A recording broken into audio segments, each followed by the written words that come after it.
নমস্কার বন্ধুরা, স্বপ্নের চাবিকাঠিতে আপনাদের সকলকে স্বাগত। নতুন বছরের অনেক অনেক শুভেচ্ছা এবং আন্তরিক ভালোবাসা। খাদ্যপ্রিয় বাঙালির এখন প্রথম পছন্দ কিন্তু বিরিয়ানি। ছোট থেকে বড় সকলেরই যেহেতু বিরিয়ানি পছন্দ, তাই সমস্ত গৃহিণীরাই কিন্তু বিরিয়ানি তৈরি করতে শিখে নিয়েছেন। আজ আমি কিভাবে বিরিয়ানি তৈরি করি সেটাই কিন্তু সমস্ত টিপস সহ শেয়ার করব। আপনারা ভিডিওটা না টেনে কিন্তু পুরোটা দেখবেন। আমি চিকেনটা আলাদাভাবে তৈরি করে নিই এবং আলুটাও কিন্তু একটু অন্যরকমভাবে তৈরি করে নিই। সমস্ত বড় বড় আলু বিরিয়ানির জন্য ব্যবহার করি, যেটাকে ছুলে পরিষ্কার করে দুভাগ করে নিয়েছি এবং সামান্য নুন দিয়ে সাদা তেলে হালকা করে একটু ভেজে নিচ্ছি। খুব বেশি লাল করে ভাজতে হবে না, এই রকম হলেই হবে। আলুগুলোকে এবার একটু প্রেসার কুকারে দিয়ে দেব। প্রথমে একটা মশলা করে নিয়েছি, যেটা পেঁয়াজ, আদা, রসুন এবং কাঁচা লঙ্কা বেশ খানিকটা, যেটা কিছুটা আলুতেও দেব এবং মাংসেও কাজে লাগবে। সেখান থেকেই 1 চামচ আমি দিয়ে দিলাম আলুতে। কিছুটা বিরিয়ানির মশলা দিয়ে দেব। যেহেতু আলুতে আমি নুন দিয়েছিলাম আগে, সেই জন্য এই সময় নুনটা ব্যবহার করছি না। কিছুটা ফুড কালার দিচ্ছি, কিছুটা কেওড়া জল আর কিছুটা গোলাপ জল।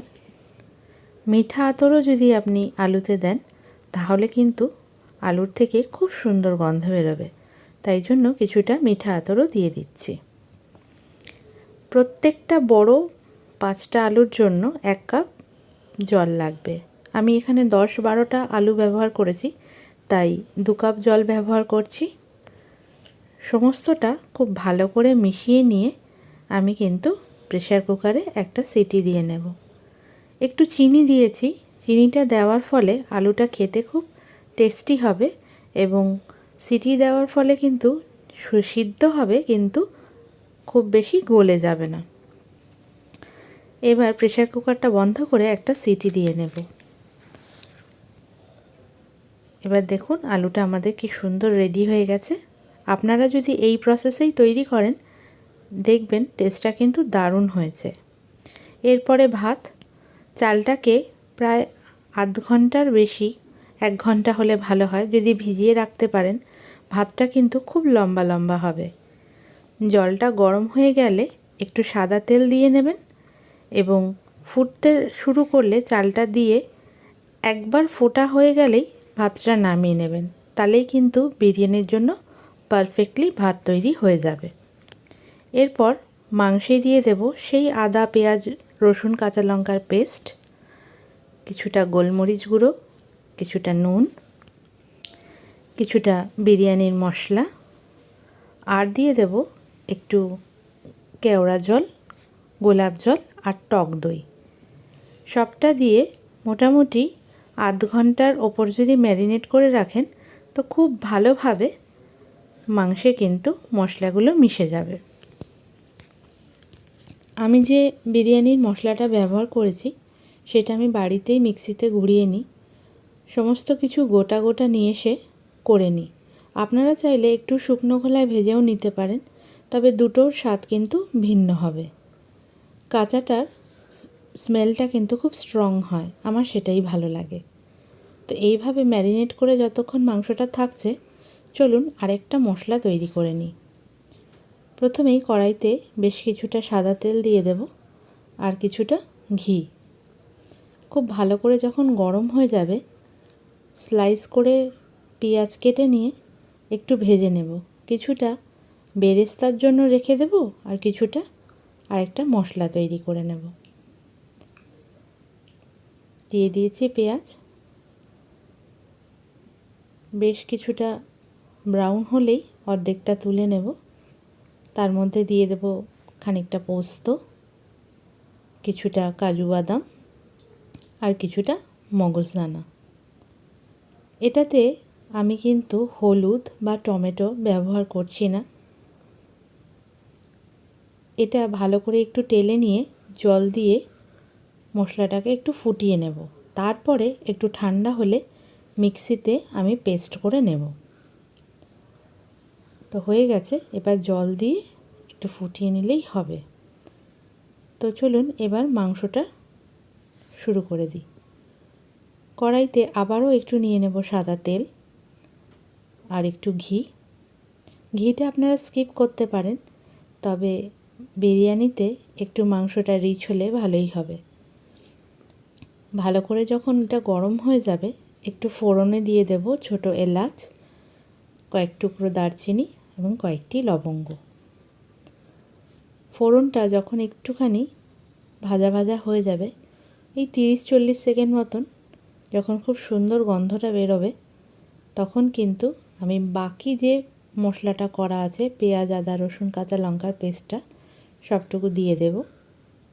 মাংসের পরিমাণটা অনেকটাই রয়েছে আমার, তাই জন্য অনেকটাই করতে হয়েছে। 2 চামচ দিয়ে দিলাম কাশ্মীরি লঙ্কার গুঁড়ো। এখানে আমি হলুদ ব্যবহার করছি না। একটু ধনে গুঁড়ো। আপনারা চাইলে ধনের গুঁড়োটা স্কিপ করতে পারেন, তবে ধনের গুঁড়োটা দিলে স্মেলটা ভালো আসবে।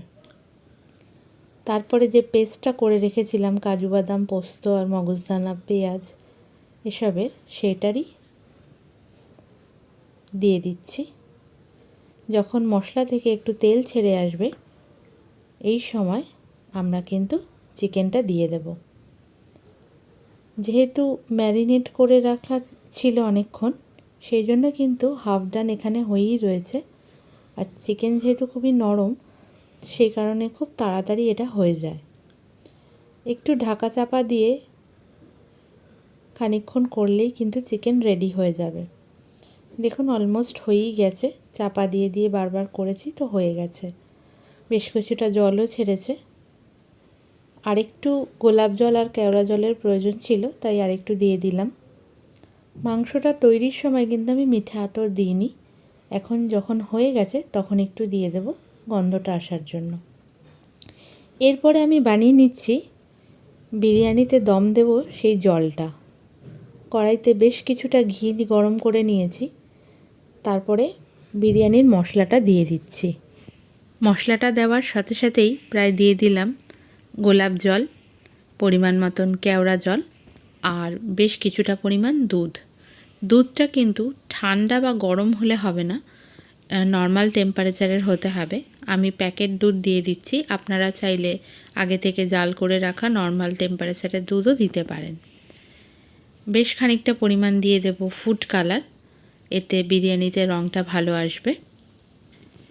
তারপরে আমি যেহেতু ভাতে কোনো রকম নুন ব্যবহার করিনি, এখানে দিয়ে দেব পরিমাণ মতো নুন, তো আর কিছুটা দিয়ে দেব চিনি, যাতে ব্যালেন্সড থাকবে। ভালো করে এটাকে মিশিয়ে নিয়ে গ্যাসের আঁচটাকে একটু বাড়িয়ে নিয়ে ফুটিয়ে নিতে হবে। যখন এইভাবে ফুটে যাবে, তারপর এটাকে বন্ধ করে দিয়ে ঠান্ডা করে নিতে হবে। ঠান্ডা হয়ে যাওয়ার পর বেশ কয়েক ফোঁটা মিঠা আতর দিয়ে ভালো করে মিশিয়ে নিতে হবে। আগে থেকে মিঠা আতরটা দিয়ে দিলে এর গন্ধটা কিন্তু পাওয়া যাবে না। এরপরে যেটাতে আমরা দম দেব, সেই হাঁড়িটা একটু গরম করে নিয়ে আমি কিন্তু ঘি দিয়ে দিয়েছি, ফলে ঘিটা মেল্ট হয়ে গেছে। এইভাবে ঘুরিয়ে ঘুরিয়ে পুরো হাঁড়িতে ঘিটা মাখিয়ে নেব, ফলে নিচের দিকে যে ভাতগুলো আমি সাজাবো প্রত্যেকটাতেই কিন্তু ঘিয়ের ফ্লেভারটা পাওয়া যাবে। মাঝখানটায় কয়েকটা তেজপাতা আমি সাজিয়ে নিচ্ছি, কারণ আমি গ্যাসেই এটাকে দমে বসাবো। যতক্ষণ গ্যাসের দমে থাকবে তাতে যাতে ভাতগুলো হাঁড়ির সঙ্গে লেগে না যায় বা ভাতটা পুড়ে না যায়, সেই কারণেই তেজপাতাটা দেওয়া। আপনারা চাইলে তলায় একটা তাওয়া বা গরম জলের মধ্যেই দমে দিতে পারেন, তাতেও ভালো হবে, তবে আমি এইভাবেই করে থাকি। এরপরে খুবই হালকা হাতে ভাতগুলো সাজিয়ে নিতে হবে, কারণ ভাতগুলো যদি ভেঙে যায় দেখতে ভালো লাগবে না। বিরিয়ানির ভাত কিন্তু লম্বা লম্বাই খেতে ভালো লাগে। তো পুরোটা এইভাবে সাজিয়ে নেওয়ার পর প্রথমে আলুর লেয়ার দিতে হবে। প্রথমে আলু দিতে হবে, তারপরে চিকেন, তারপরে ডিম, এইভাবেই লেয়ারটা করতে হয়। কিন্তু আমাদের বাড়িতে অনেকেই চিকেন খান না, তো সেই কারণে আমি কিন্তু আলু আর ডিম দিয়েই লেয়ারটা করি। তো প্রথমে দুটো আলুর লেয়ার করব, তারপরে ডিমের। তো ভেজে রাখা বেরেস্তা আমি কিছুটা পরিমাণ ছড়িয়ে দেব। প্রত্যেকটা লেয়ারেই খানিকটা বেরেস্তা, খানিকটা আলু বোখরা আর একটু দিয়ে দেব খোয়া ক্ষীর। তো অল্প অল্প করে চারিদিকেই ছড়িয়ে দিচ্ছি। আলু বোখরাটা কিন্তু আমার বাড়ির সকলেই ভালো লাগে, একটু টকটক লাগে, ভীষণ ভালো লাগে। তাই জন্য যখনই বিরিয়ানি বানাই দেওয়ার চেষ্টা করি। তারপরে একটা গ্রেটারের সাহায্যে বেশ কিছুটা খোয়া ক্ষীর আমি একটু গ্রেট করে দিয়ে দেব, তাতে কিন্তু খুব সুন্দর স্বাদ আসে। আপনারা চাইলে আগে থেকে গ্রেট করে রাখতে পারেন, তবে গরম হলে গ্রেট করে রাখলে সেটা আবার কিন্তু লেগে লেগে যাবে। তাই জন্য আমি সাজানোর সঙ্গে সঙ্গেই এইভাবে চারিদিকে ঘুরিয়ে ঘুরিয়ে গ্রেট করে দিই। এইভাবে একটা লেয়ার তৈরি হয়ে যাবে। এরপর যে আমি বিরিয়ানির যে দমের জন্য যে জলটা বানিয়েছি সেটা একটা হাতার সাহায্যে ঘুরিয়ে ঘুরিয়ে দিয়ে দেব। এইভাবে প্রত্যেকটা লেয়ারেই দিতে হবে।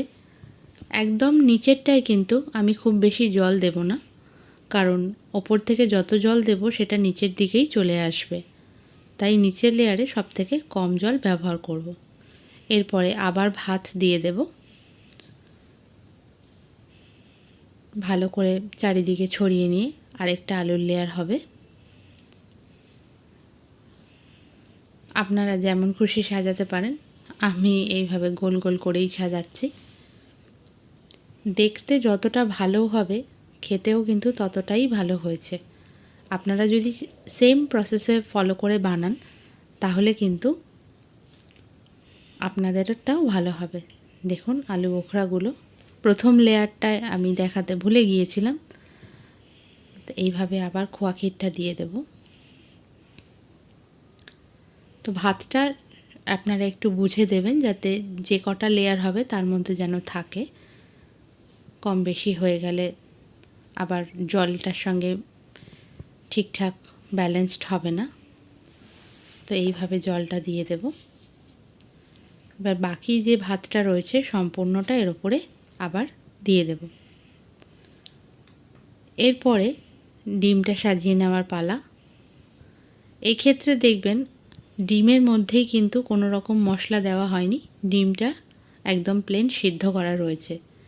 তো এই লেয়ারের মধ্যে কিন্তু সম্পূর্ণ জলটাই আমি ডিমের ওপর দেওয়ার চেষ্টা করব, যাতে ডিমের মধ্যেও কিন্তু এই বিরিয়ানির ফ্লেভারটা ঢোকে। আপনারা চাইলে যেভাবে ডিমের ঝোল রান্না করার সময় একটু চিড়ে নেন, সেভাবেও চিড়ে নিতে পারেন। তো সবটা দেওয়া হয়ে গেছে। শেষে যেটুকুনি আলু বোখরা এবং খোয়া ক্ষীর আছে সবটাই দিয়ে দিয়েছি এবং বাকি জলটুকুনিও দিয়ে দেব। তারপরে একটা ঢাকনার সাহায্যে ঢেকে আমি কিন্তু গ্যাসে সিমে করে বসিয়ে দেব। আমি কিন্তু এখানে কোনো রকমভাবে আটা দিয়ে সিল করার কিছুই করিনি। অনেকে যেটা করে থাকেন, এই যে একদম এইরকম সিম করে থাকবে। আমি একটা ভারী কিছু, মানে যেরকম একটা নোড়া আমার রয়েছে ঘরে, সেটাই একটু চাপা দিয়ে দিলাম। এইভাবে করে নিলেও কিন্তু ভাপটা বেরোবে না। আর 5 থেকে 10 মিনিট রাখলেই বিরিয়ানি রেডি হয়ে যাবে। তো চিকেনটা তো আমাদের রেডি হয়েই ছিল, এবার সার্ভ করার পালা। দেখুন 10 মিনিট পর ঠিক এই রকম হয়েছে দেখতে। এরপরে আমি সার্ভ করে দেব। তো আমার এই বিরিয়ানির রেসিপি আপনাদের কেমন লাগলো অতি অবশ্যই কিন্তু কমেন্ট বক্সে জানাবেন। ভিডিওটা ভালো লাগলে একটা লাইক করে শেয়ার করে দিতে ভুলবেন না। আজ এই পর্যন্তই, আবার দেখা হবে অন্য কোনো ব্লগে। টাটা।